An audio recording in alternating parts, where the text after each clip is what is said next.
മക്കളെ ഏറ്റവും ഇമ്പോർട്ടൻ്റ് സോഷ്യലിൽ വരാൻ സാധ്യതയുള്ള ഒരു ചോദ്യം എന്ന് പറഞ്ഞോട്ടെ മക്കളെ. ക്വസ്റ്റ്യൻ വരുന്നത് feudalism and the medieval world അല്ലെങ്കിൽ ഫ്യൂഡലിസവും മധ്യകാല ലോകവും എന്ന് പറയുന്ന ഭാഗത്തു നിന്നായിരിക്കാം. അപ്പോൾ അതിലെ പ്രധാനപ്പെട്ട ഒരു ഭാഗം എന്ന് പറഞ്ഞാൽ മക്കളെ ജസ്റ്റീനിയനുമായി ബന്ധപ്പെട്ടാണ്. നിങ്ങൾക്കറിയാലോ ഈസ്റ്റേൺ റോമൻ എംപയർ അല്ലെങ്കിൽ പൂർവ്വ റോമൻ സമ്പ്രദായത്തിലെ പ്രധാനപ്പെട്ട ഭരണാധികാരിയ ജസ്റ്റീനിയൻ കൊണ്ടുവന്നിട്ടുള്ള അതിൻ്റെ കോഡ് ഓഫ് ലോ ഉണ്ട്, അദ്ദേഹത്തിൻ്റെ നിയമസംഹിത ഉണ്ട്. നമുക്ക് നോക്കണം മക്കളെ എന്തൊക്കെയാണ് പ്രധാനപ്പെട്ട അദ്ദേഹത്തിൻ്റെ ലോ എന്തൊക്കെയാണ്, നിയമസംഹിത എന്തൊക്കെയാണ്. അതിനെ വിളിക്കുന്ന ഒരു പേരാണ് മക്കളെ എന്താണ്, കോർപ്പസ് ജൂറിക്സ് സിവിക്സ് എന്നാണ് അതിനെ നമ്മൾ വിളിക്കുന്നത്.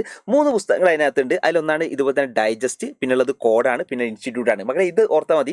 നിങ്ങൾ നോക്കുക ഇതുപോലെ കോർപ്പസ് ജൂറിക്സ് സിവിക്സ്, ഇതുപോലെ തന്നെ ഡൈജസ്റ്റ്, കോഡ്, അതുപോലെ തന്നെ ഇൻസ്റ്റിറ്റ്യൂട്ട്. ഇത് പഠിക്കാൻ സിമ്പിളായിട്ട് ഒരു കോഡ് സാറ് പറഞ്ഞിരുന്നു. എന്താ പറഞ്ഞത്, ഇതേപോലെ തന്നെ ഇങ്ങനെ ഓർത്താൽ മതി. നമ്മൾ ജസ്റ്റ് ഇതുപോലെ തന്നെ നിയമം പഠിക്കുകയാണ് അല്ലേ. ജസ്റ്റ് നമ്മൾ നിയമം പഠിക്കുന്നു.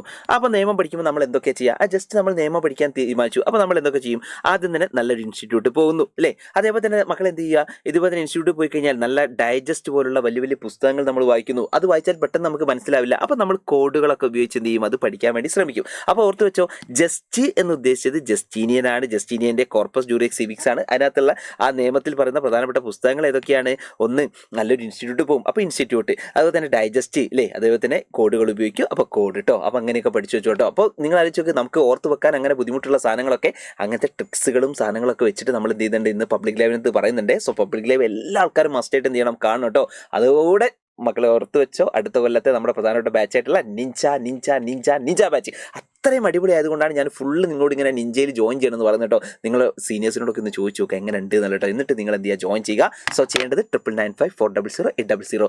All the best everyone, all the best.